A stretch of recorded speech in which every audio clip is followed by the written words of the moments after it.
Hello everyone and welcome to another video here on the Cycling Dane gaming channel. Today we're going to do, a Biniam Girmay video where we're going to see how the young air train will actually fare in a monument. And yeah, if we're just looking at the team, Intermarché Want Roubaix obviously is the team we're picking. And yeah, for our team, this is the 2022. So there is a Christoph in our team, obviously, but Bini is the first choice.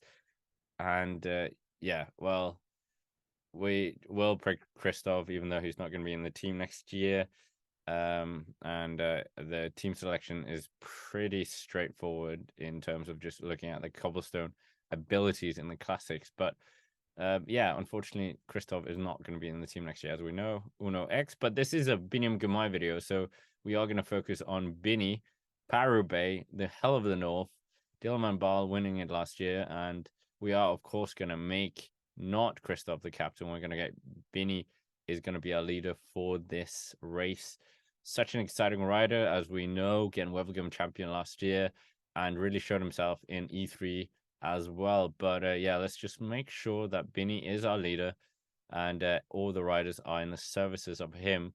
No Christoph, he can be kind of a joker. But yeah, without further ado, let's get into the race. Paris Roubaix, and yeah, a very, very exciting race. Everyone knows it's the best one-day race if you really get it right. But yeah, we are starting here. We can see Christoph there is the rider we're following.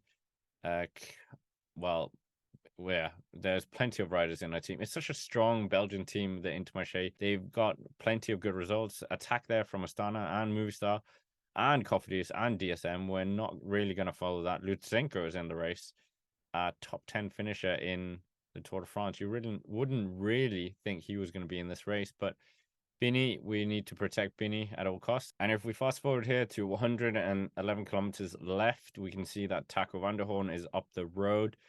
And yeah, Bini Girmay is still in in the favorites group. Still, a lot of cobble sectors have been done. Christoph there in the picture. But yeah, what is the team tactic here? 1 minute and 57 seconds up to the lead. Bini Girmay there. We can see he's very much in control of what he's doing. We can see the Belgian jersey there. I think it's Wout van Aert, if I'm not mistaken. But plenty of the big favorites in and around where we are. So far, so good. And next cobble sector coming up, 2.5 kilometers. It should be a fairly easy one. Dylan turns there, seeing attacking. But yeah, so far, what is it? Like, it's not about having good luck in Paris-Roubaix. It's about not having any bad luck. And seems like Bini Girmay is doing pretty well at this moment in time. But yeah, Christoph is up here. It's a very solid team we have. It's looking like we're one of the stronger teams, but we are getting into the pointy end of the race.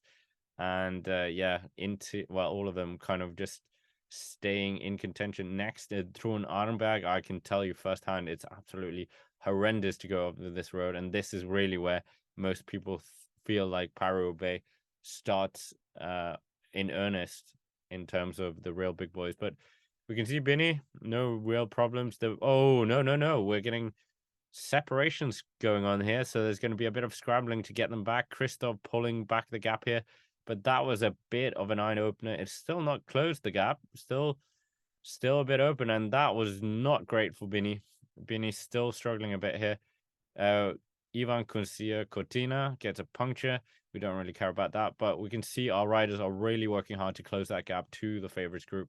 And with 85 kilometers to go, Bini is back in the group. Christoph's back in the group.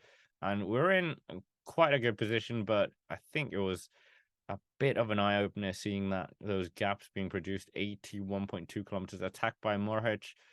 I'm not quite sure which, actually attacking from the favorites group here, the Peloton. But next sector, and we can see Bini. Is he able to survive here? He is staying up there. He's doing he's staying better in contention than he did in the Tour in Arenberg. But 52 seconds, 57 seconds to the leaders group, or the breakaway out in front. We can see Peter Sagan is in this group as well. But Wout van Aert is in there. I'm not quite sure who else we've got. We've definitely got Mathieu van der Poel, I think, as well. But 39 people in this group now, as there's a 42 seconds. And next we have the Brion, 2.2 kilometers. I don't think this is going to challenge too many people, other than if anyone gets a puncture, obviously. but Wout van Aert is still looming in this group. So 70 kilometers for the breakaway to go. It's all still to play for. There's this tension in the group. De Gent, not the Armour De Gent, not Thomas De Gent in our team. Looks like he's struggling a bit. A lot of the riders are spent. Taco van der Hoorn is gone. Andrea Petit is gone. Claes is gone. They're not in this group. We've got 4 riders in this group still. So yeah, it's all still to play for still. But we definitely have got a strong team. 62 kilometers left. I think we're one of the teams with the strongest representation here, and you can't really see any movements in this group. There's only one rider out in front. He's going to get caught now. So 27 people or riders is what's left here at the front of the race. 40 seconds down to the next group. 1.5 kilometers this group, and we can see the pace is being pushed on here. Really being pushed on. It's Ben Turner of Ineos Grenadiers, and this has really put us in some bother. All the riders are around Biniam Girmay, but 55 kilometers to go, and this is not good. Christoph is working hard to bring back Bini. Gent is working hard to bring back Bini as well, and that little surge there by the Ineos boys there just hurt us a bit and has just flushed out some of the pretenders here. Bini is coming to the front as well, trying to close this gap. And Dylan Van Baarle is in this group as well. We're not over. It's not over, to say the least. Tony Cabrera attacking, previous champion. And I think we're getting a bit of help here by Ben Turner, who caused that selection being formed. But it looks like we are going to get back in this group with Bini. We've flushed out all our teammates, unfortunately. So we're relying on Ineos Grenadiers here. Dylan Van Baarle and Turner are the 2 riders who were trying to, well, basically benefit off. But Bini is back. 12 in this group, the front group of 12.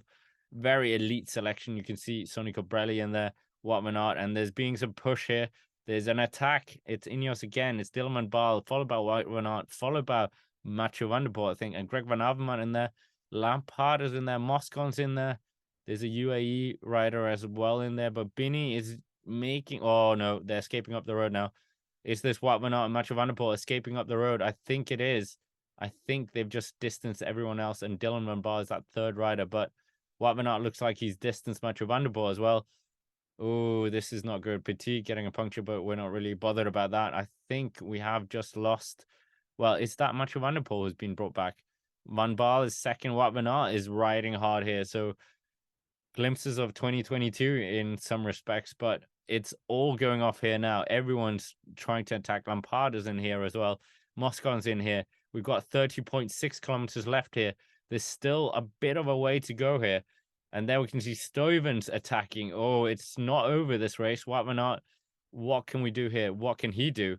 Is that Morihich? I think it's Morihich pulling there. Yeah, it is. Girmay still in the group, not doing any pulls, which is good, but we're getting a counter attack here. 25.9 kilometers to go. And Girmay's still holding up here. He's still up with a favorite. So is he going to be able to do it? Is he going to be able to maybe stick with them? And they're bringing back the leaders here. They are definitely bringing back the leaders. Potentially, Girmay could be in the mix here. It's very, very interesting if he can bring it back. It looks like he's relaying. Well, he's taking part in the chase. 1.8 kilometers the next sector. Girmay looks like he is spent at this point. But yeah, that front group, he is a very good sprinter, as we know. So, oh no, he's getting distance. He's getting... Oh, he's making sure he's still in. Oh no, he's getting distance. So he's currently getting distance. So that's not a great picture there. We've got plenty of riders in front of him. Moscon's the next man on the road. 1.1 kilometer, and we've got 15 kilometers left for Girmay now. Can he bring back potentially a few of these riders? But yeah, the young 22-year-old, it's not a great position right now. We have so many riders up the road here. The next, I think it's the last couple sector coming up as well, but Moscon is tantalizingly close. Unfortunately, Taco van der Hoorn has fallen, but we don't really care about that. Sorry, Taco. But yeah, Girmay, can he bring back Moscon? I think he is just about, 12 seconds in terms of Pro Cycling Manager. Can he bring him back? No, he's losing distance as well. They are all regrouping a bit of energy, but I think it's all too late for the win here for Girmay. He's far behind the winners. We're getting into the velodrome now with Girmay. Can he get to Moscon? Come on, get to Moscon, get to Moscon. Attacked by Sturven. We can't quite see the race being decided, but Girmay is doing everything to try and get onto Moscon's wheel. He is the better sprinter out of the two when it comes down to it. But yeah, 0.2 kilometers left for the winners, but 1.7 for Bini, as we just see the slow-mo because the winners have been decided. Sturven takes it, Wout van Aert second. So a Belgian 1-2, Sonny Colbrelli third, Dylan van Baal, Lampard, Greg Van Avermaet, Tadej Pogacar was the rider who was finished seventh. And yeah, unfortunately, Bini finishes in ninth in front of Mathieu van der Poel. So not a bad result at all. So there is the sprint that we missed between Sturven and Wout van Aert. It looked like Wout van Aert was going to take this, but who would have thought it? Sturven takes the win. And yeah, Wout van Aert once again on a monument podium. And he's not going to be pleased about that. But yeah, what a race. And yeah, Sturven, Milan San Remo winner, and now Paris Roubaix winner as well. And yeah, Sonny Colbrelli and Byron Victorious was the best placed team, but that isn't what we care about. Biniam Girmay got ninth, and I think that's not a bad result considering he's only 22 years old in the game. So yeah, that's basically it for this video. Make sure to check out our Tadej Pogacar video as well, where I simulated how he would do in Paris-Roubaix as well. We saw him up here in the race. And if you haven't already, make sure to subscribe to the channel. Comment down below what you thought, what you think Bini will do if he does Paris-Roubaix this year. Well, next year in 2023. And of course, as always, thank you very much for watching and have a nice day.